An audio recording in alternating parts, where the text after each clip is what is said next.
بسم اللہ الرحمن الرحیم۔ السلام علیکم۔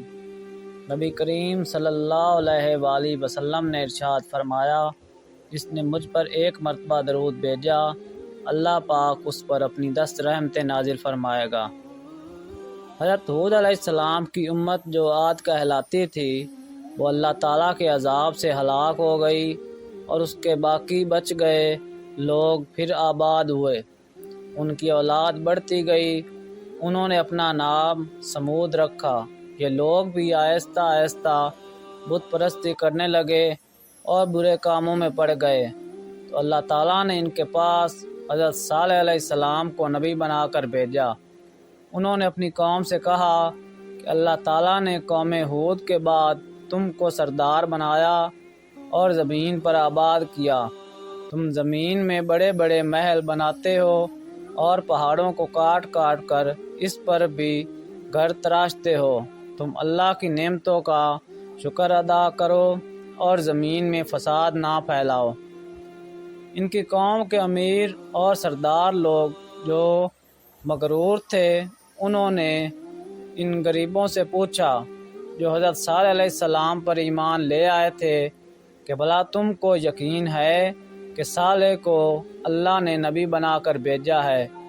ان غریب ایمان والوں نے کہا کہ ہاں، ہم کو یقین ہے کہ حضرت صالح علیہ السلام کو اللہ تعالیٰ نے نبی بنا کر بھیجا ہے۔ اس پر مغرور امیر کہنے لگے کہ اچھا، تم ایمان لاؤ، ہم تو ایمان نہیں لاتے۔ ان امیر لوگوں کو یہ تعجب ہوا کہ اگر اللہ تعالیٰ کسی کو نبی بنا کر بھیجتے تو ہم امیروں میں سے کسی کو نبی بناتے۔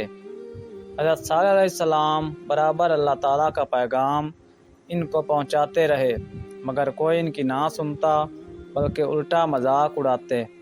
بلکہ آخر میں ان لوگوں نے فیصلہ کر لیا کہ حضرت صالح علیہ السلام سے کہا جائے کہ اگر سچے نبی ہیں تو اس پہاڑ میں سے اونٹنی پیدا کر دیں، ہم آپ پر ایمان لے آئیں گے اور جانیں گے کہ آپ سچے نبی ہیں۔ حضرت صالح علیہ السلام نے اللہ سے دعا کی، اللہ تعالیٰ تو سب کچھ کر سکتے ہیں۔ اللہ تعالیٰ نے حضرت صالح علیہ السلام کی دعا قبول کی اور ایک پہاڑی سے اونٹنی پیدا کر دی۔ لیکن ان کی قوم یہ سچائی دیکھنے کے بعد پھر بھی ایمان نہ لائی۔ یہ اللہ کی اونٹنی ایسی تھی کہ جس چشمے پر جا کر پانی پیتی، سب پانی ختم کر دیتی۔ اب تو ان کی قوم کے لوگ اور بھی پریشان ہوئے۔ حضرت صالح علیہ السلام نے اپنی قوم سے کہا کہ دیکھو، اس اونٹنی کے لیے باری مقرر کر لو، ایک روز تمہارے جانور چشمے سے پانی پئیں اور ایک روز یہ اونٹنی پیے، لیکن دیکھو، اس کو بری نیت سے ہاتھ نہ لگانا، یعنی اس کو تکلیف نہ پہنچانا، ورنہ تمہارے حق میں اچھا نہ ہوگا۔ کچھ روز تک تو وہ اونٹنی کو حیرت سے دیکھتے رہے۔ ان کی قوم کے چند لوگوں نے مشورہ کر کے اونٹنی کو مار ڈالا۔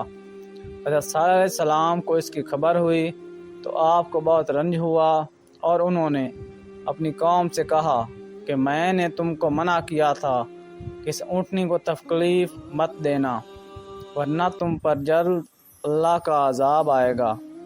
اب تم لوگ 3 دن تک اپنے گھروں کے اندر مزے کر لو، اس کے بعد اللہ کا عذاب آئے گا تو تم سب کو ختم کر دے گا۔ چنانچہ ایسا ہی ہوا۔ اللہ تعالیٰ نے حضرت صالح علیہ السلام اور ان لوگوں کو بچا لیا جو ایمان لے آئے تھے، لیکن جو لوگ ایمان نہیں لائے، ایک بڑی ہیبت ناک اور خوفناک آواز پیدا ہوتی جس سے وہ اپنے گھروں میں اوندے پڑے رہ گئے اور مر گئے۔ ایسا معلوم ہوتا تھا کہ کبھی یہ یہاں رہتے ہی نہیں تھے۔ جو لوگ خدا کے حکم پر نہیں چلتے اور پیغمبروں کا کہنا نہیں مانتے، ان کا یہی حال ہوتا ہے۔ اللہ پاک ہم سب کو اپنے عذاب سے بچائے اور اپنی اور اپنے رسول کی اطاعت نصیب کرے۔